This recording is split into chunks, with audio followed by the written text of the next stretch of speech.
All right, welcome back to the deep dive. And look, if you've been with us on this 11SX music journey, and we know you have, you're very aware that our whole focus lately has been on the label's survival architecture. Yeah, that's really the only way to describe it. And it was all laid bare at that, infamous Sugar Palm sit-down in Santa Monica. An event we were actually at, which was something else. We've covered it pretty extensively. We have. And that day, it was all under the shadow of D.L.B's exit, right? So it wasn't a party, it was a calibration. We've broken down DJ Ravi YR, River Simone Lawson's Electric Energy, and we've talked about the force of nature that is Tala Diwata. Leonary, right. But in all that coverage, we kept coming back to the enigmatic third, the person who was just there. She arrived, she sat, she listened, and somehow she felt like the most dangerous person in the room. Absolutely. The silent observer. And today, she's not the side note. She is the entire focus of our analysis. We are talking about Zong Skye. Our mission today isn't just to talk about her music, which is, it's foundational to the 11SIX sound.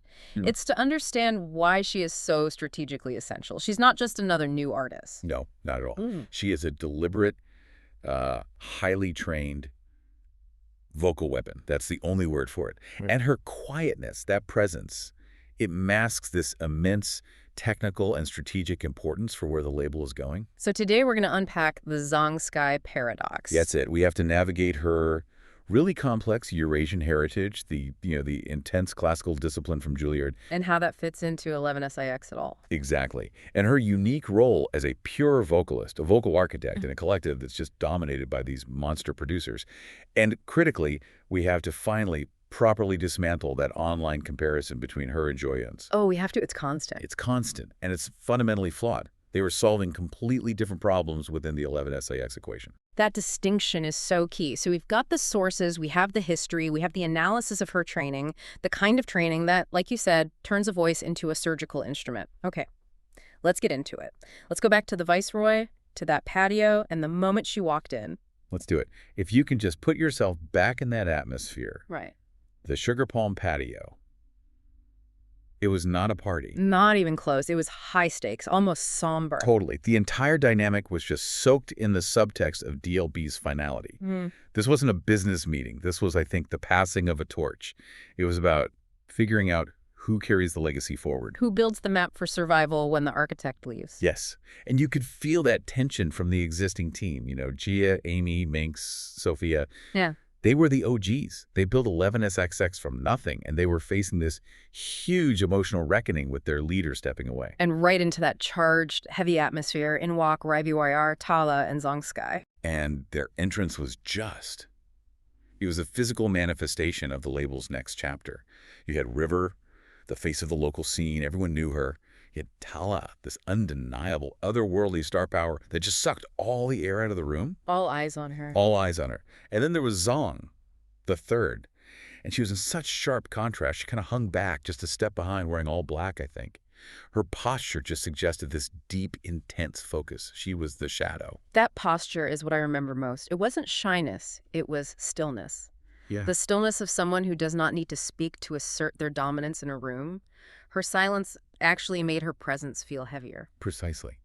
And when she sat down, she didn't do the small talk thing. She was totally content just being quiet as long as she was absorbing everything. Our sources describe her as having this faint half smile, almost like she was amused. Yeah. But her posture was all business. It was like she'd already dissected you. That's not a social strategy. That's pure analysis. She was calibrating the room. Yeah. Cataloging vulnerabilities and power dynamics just by watching. That kind of hypervigilance tells you she wasn't there to audition. She was there to confirm if this environment was even worthy of her talent. And that's the core of the 11SIX code, right? Her real entry point wasn't some A&R pitch or a fancy demo. It was DJ Ravi IR who brought her to D.L.B.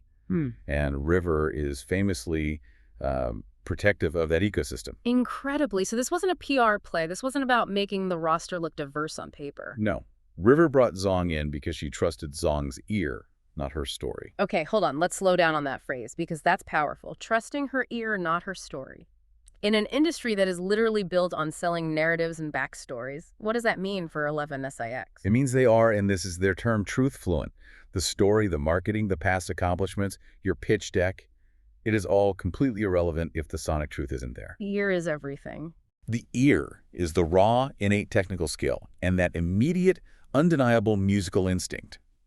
River vouched for Zong's ability to hear a track, critique it, and improve it in real time. That's a skill you can't fake. It's performance over pretense. Every single time. So Zong Skye walks into a session, a really crucial one where the label's future is kind of hanging in the balance, and she gets her spot not because of paperwork, but because of one perfect, unscripted moment. What happened? Okay, so the defining moment, which the session notes confirm, it happened late at night. It was an unscheduled studio session in Vegas, right after the Sugar Palm meeting. D.L.B was there, YVYR, a few others, and they were just stuck. On a track. Yeah, a deep-cut R&B track for another artist. The beat was solid, the verses were okay, but the emotional core, the thing that makes you hit repeat, it just wasn't landing. They were missing the shtick. That's what they call it, right? Exactly, the stick. And Zong, who had been completely silent all evening, just listening, she walks over to the mic, no hesitation, doesn't ask for time, doesn't ask to go write something down. Just steps up. Steps up and starts writing and singing a 4-bar hook live right there in the room. No ego. No demand for a perfect vocal booth, just pure, raw instinct put to work immediately. And it stuck instantly. That's the kind of feedback that just cuts through all the industry noise. What was it about it? What made it stick like that? It was the perfect fusion.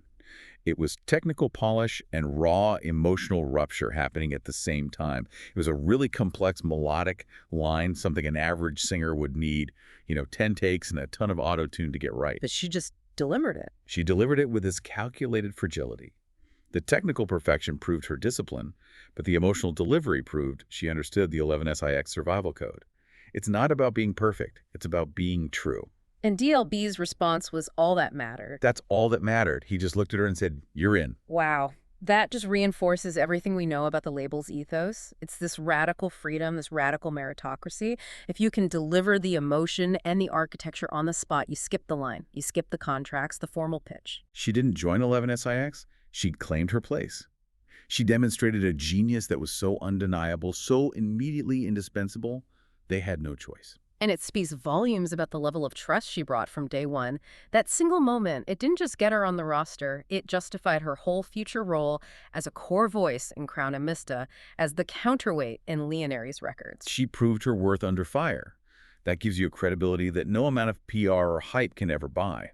And it's the perfect proof that her technical training is fused with this raw, unpredictable instinct. And that duality, that paradox, is everything. So we have to get into her background now. It's not just a story of heritage. It's the story of how this intense, global, high-pressure regimen forged a weapon. It really is. Zong Skye's entire identity is basically defined by a massive cultural and systemic clash. She was born in Seoul, South Korea. Her mother was Korean. Her father was a British diplomat. And that's not just a fun fact for a bio. That's a collision of two worlds. The vibrant, intensely disciplined East, specifically from the K-pop industry, and the refined, structured, elegant West of classical education. A huge collision. And her mother. Her mother wasn't just Korean. She was a former K-pop idol. Oh, wow. Okay, so that immediately puts Zong in the shadow of a system that is notorious for its extreme rigor, its perfectionism. Precisely. Her mother saw Zong not just as her daughter, but as a redemption arc that needed to be micromanaged into perfection. That's a direct quote from the source material. That is an unbelievable amount of pressure to put on a child. Unbelievable. From age 6, Zong's childhood was music training, mastering instruments, relentless vocal control exercises, breathing techniques, stage presence, sometimes 12 hours a day. So while this gives her the discipline for that insane technical mastery, it must have also built up this deep, unspoken rage, a rage against rigid, micromanaged systems. It had to. And our sources confirm that was the root of her biggest internal conflict. But the external result, perfection. She's a full scholarship to Juilliard. The highest possible validation of that discipline. Right. But here's the paradox, the huge question. How does a classical prodigy, someone steeped in conservatory purity in European musical theory, find a home in D.L.B's world? In the lo-fi, raw, survival-coded 11SIX system that values emotional authenticity over everything else.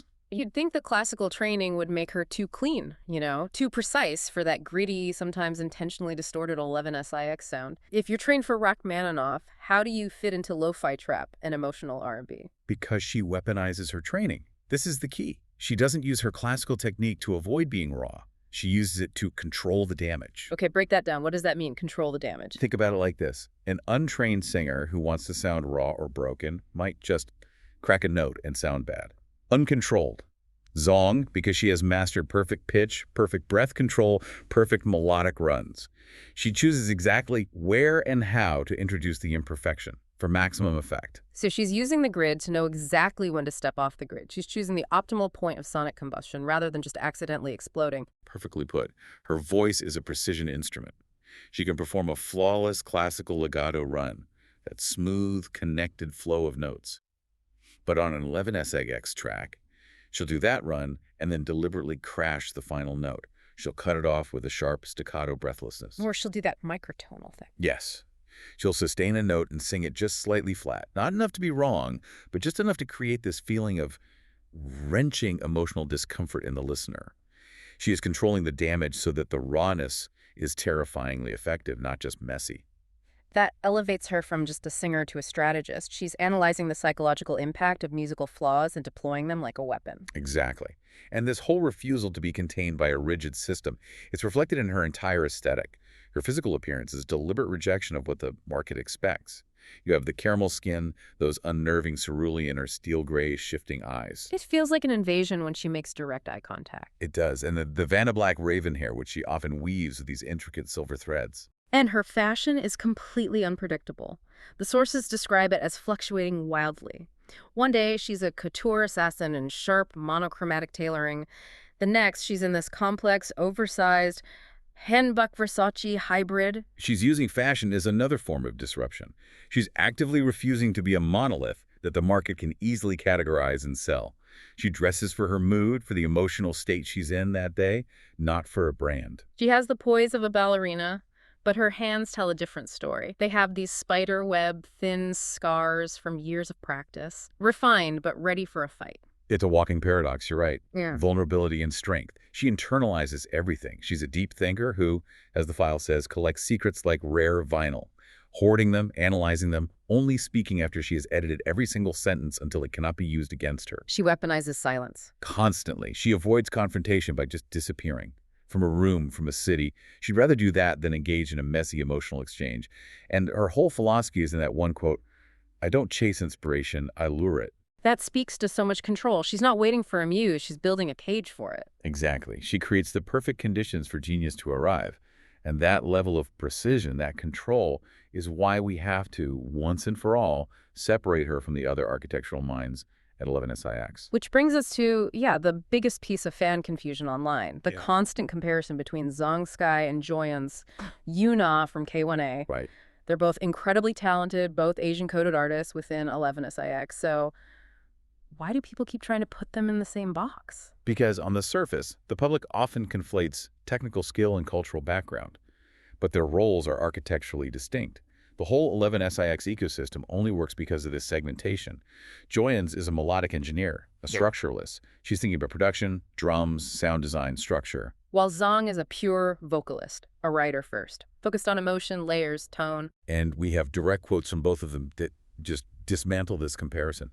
JoyEons herself, talking about Zong's work, said, and I'm quoting here, "She's a pure vocalist. That's her foundation. She's coming in thinking about tone, feeling, harmonies. And then she says what she does. I'm coming in thinking about drums, sound design, structure. It's a completely different starting point." But Zong Skye's quote is the one that just ends the entire debate. It's the most succinct, perfect architectural clarification you could ever ask for. She just said, "She presses export, I hit record." That's it. That's the whole workflow. Exporting is the final step. It's arrangement, mastering the blueprint. Hitting record is about capturing the moment, the atmosphere, the soul of the performance. She's intentionally placing herself closer to artists like Leonore, Mariah Lux, and Leona J. The straight vocal pen feeling lane, as she calls it. Her job is to come into a beat that already exists, and in her words, add emotion, layers, all that. Which is why she's not a producer. She is a vocal architect, and even more importantly, a force multiplier. She doesn't build the house. No. She doesn't initiate songs with beats. She builds songs with presence. She takes the solid framework built by Hustle Harmonics or DJ YVYR, and she enhances it. She adds the necessary texture that turns a well-built track into an emotionally compelling environment. Okay, so now we have to get into the really specific stuff. The tools of this vocal architect. What are these techniques that make engineers swear she's lying about how she recorded something? This is where the Juilliard training really becomes visible. The notes point to 3 signature techniques that are almost impossible to replicate. First is the ghost trail vibrato. Okay, what is that? Vibrato is the little waver in the voice, right? Right, it adds richness. But Zong's ghost trail is this highly controlled decay. She finishes singing the note, but the texture of the vibrato lingers for a fraction of a second longer. It's like a controlled echo that the engineer didn't add. Huh. I'm trying to picture that. Is it like the sound is being dragged backward? That's a good way to think of it. Or think of it like a light on a dimmer switch. She's perfectly executing this slow fade, but she's controlling the switch with her diaphragm.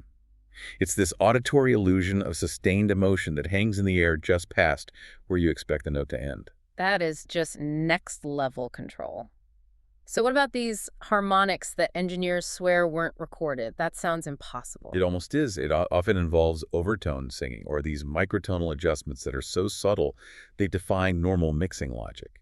So an engineer will try to isolate her main vocal track, but they'll find these overtones, these higher frequencies that give the voice its character, that seem to exist independently of the main melody. So she's creating textures that sound like a synth pad or a whole other harmony layer. All with a single vocal take. It gives the mix this immediate three-dimensional depth that baffles people trying to deconstruct it. And then there's the cultural layer. This is fascinating, slipping traditional pansori phrasing into R&B pockets. For anyone listening who might not know, what is pansori? Pansori is a traditional Korean narrative vocal style. It's usually just one singer and a drummer. And it's characterized by rhythmic complexity, extreme emotional expression, and this deliberate use of vocal breaks, of roughness, or a kind of distortion to convey incredible sorrow or rage.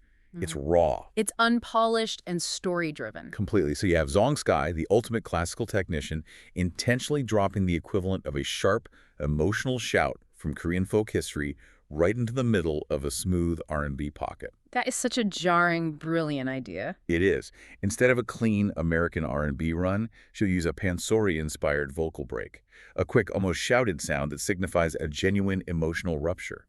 It's this subtle, culturally specific moment of truth that just slices through the manufactured smoothness of modern production. But the genius is making it fit rhythmically. That's the mastery. That raw, almost abrasive sound lands perfectly on the beat so it feels intentional, not disjointed. It adds this completely unexpected cultural and emotional depth. And all of this complexity explains why she operates outside the D.L.B, the software.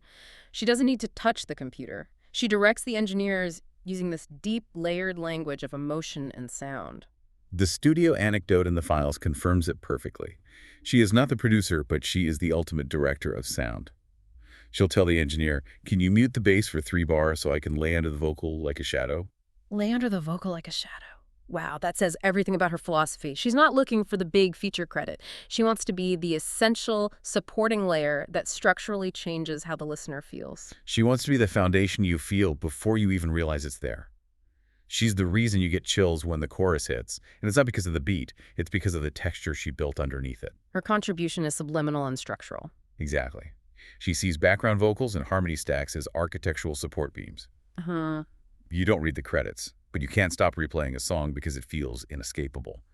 Zong Skye did her job. Which explains why her name often shows up in these specific, almost technical credits, like verse 3 or just Zong Skye in the track list, not a big feat credit.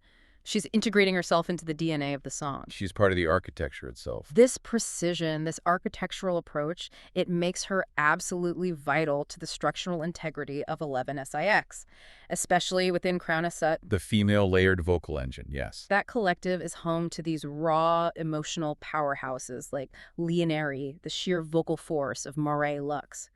What specific gap is Zong filling that they can't? She's the equilibrium. She provides the necessary polish and a stabilizing influence. She is the essential counterweight. Think about the 11SIX style, D.L.B's music, and by extension the whole label. It's all about this radical emotional intimacy. It's often artists, quote, spilling their whole nervous system on a record. And as you said before, if you have too much of that, too much nervous system spillage, the track just collapses under its own weight. The listener gets overwhelmed, not immersed. Exactly. Zong's strategic value is to control that damage. Her job is to apply that refined Juilliard discipline to hold them up sonically so they don't collapse the track. If Mireille Lux delivers this incredibly powerful, raw, unquantized vocal run, Zong comes in underneath. Zong will lay a complex, perfectly on-the-grid harmonic stack right under it. That stack provides a steady sonic bed. It makes sure the raw emotion is listenable and powerful instead of just sounding messy or technically weak. So if Yunae is the heart breaking open on a track, Zong Skye is the surgical stitching that ensures the heart doesn't completely bleed out. That is a heavy psychological role to play. To be the sonic anchor for everyone else's chaos, it requires so much self-control and detachment. And that ties directly into the deepest rumors about her, the muse speculation. The one connecting her to D.L.B's track, different. Specifically the debated soul verse. Right. This rumor implies this profound, maybe even romantic intimacy, which is a huge deal considering D.L.B's entire discography is practically an autobiography about his closest confidants. The verse was first thought to be about JoyEons or Yunae. But the consensus now centers on Zong. And the speculation is alive and well because of the very specific, almost architectural metaphors in that verse.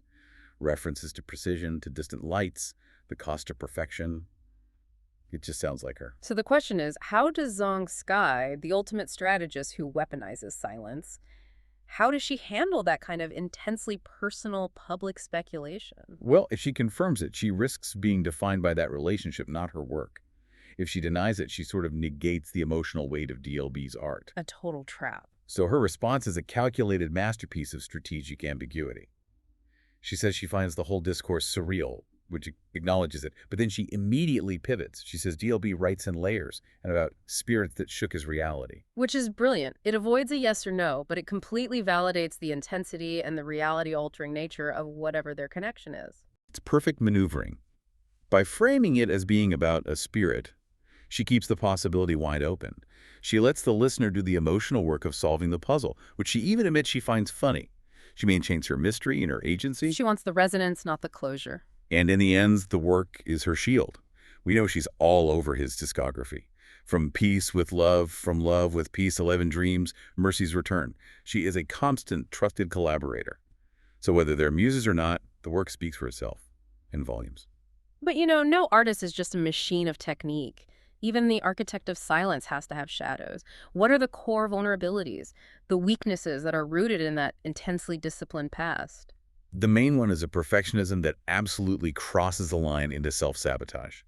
She pushes herself to such an extreme of precision that the process itself becomes destructive. She'll feel like she's failed if there's any tiny perceived flaw, and that leads to delays, to unnecessary pressure. And that's coupled with the emotional detachment, right? We know she disappears rather than confronts vulnerability. That has to be a liability in a creative team built on emotional honesty. It is. But maybe the most painful insight we have is her deep, abiding fear that people only value her output, her technical skill, and not her. That's a direct line back to her childhood trauma, being treated as a redemption arc. It is. And this fear, it manifests in her personal relationships. The source material notes she measures affection through labor, through hours spent in the studio, through flawless results, not through tenderness or just being emotionally present and unguarded. Her worth is proven by the impossibility of her work. And that leads to that haunting final quote she gave about her own songwriting. It's devastating. I've never written a love song she believed in. Every love song she writes breaks someone. Just think about the weight of that. It suggests her genius, her flawless architecture, is completely divorced from her own capacity to genuinely believe in love. The foundation of the heart is always shifting, even if the sonic output is perfect. And the sources hint that she feels that way. Because to actually believe in the love she writes about would mean opening herself up completely. And since she seems to equate love with that demanding, rigid system of her childhood, she believes that kind of love always leads to destruction. So she sings from the edge of unraveling. That controlled instability is the price she pays for being the equilibrium for everyone else. It seems so, which puts this immense weight on her upcoming solo work. She's finally stepping out from behind the harmonies, out of the shadows. Her debut project is in the works, and it looks like the strategy is global. Expanding back to her roots in South Korea, the Philippines, this is the moment. She has to prove she can carry a project as a soloist, not just as the essential support beam. She's built a career on whispers and flawless technique. She has the skill, the strategic mind, the endorsement of everyone who matters in the ecosystem. But we just detailed the core flaw. That need for precision that borders on self-sabotage, and the fear of the emotional vulnerability that global stardom requires. And the market doesn't reward measured control. It rewards spectacle, it rewards vulnerability. So will the industry accept her preference for technical mastery and emotional precision over the raw, messy confessions that usually lead to massive pop success? Or is this where the self-sabotage kicks in? That's the central tension of her whole solo career, and it's the ultimate test of 11SIX's survival architecture. It really is. It's the ultimate question D.L.B's legacy leaves us with. He's leaving behind this immense musical inheritance, a map to find him, layered with confessions and truths for anyone who knows how to listen. And Zong Skye is the ultimate strategist of silence, the queen of the unsaid detail. Which brings us to a final thought for you, the listener, to mull over. We know Zong's biggest rule is to weaponize silence. If she is known for her precision, her layers, her calculated ambiguity. What hidden details is Zong Skye, the architect of emotional texture, intentionally leaving unsaid in her upcoming music? Is it to protect the map? Or perhaps to protect herself from the destructive love she fears? What secrets are hiding in the ghost trail vibrato? Something to listen for when that debut finally drops. The secret hiding in the harmonies. This has been the Deep Dive.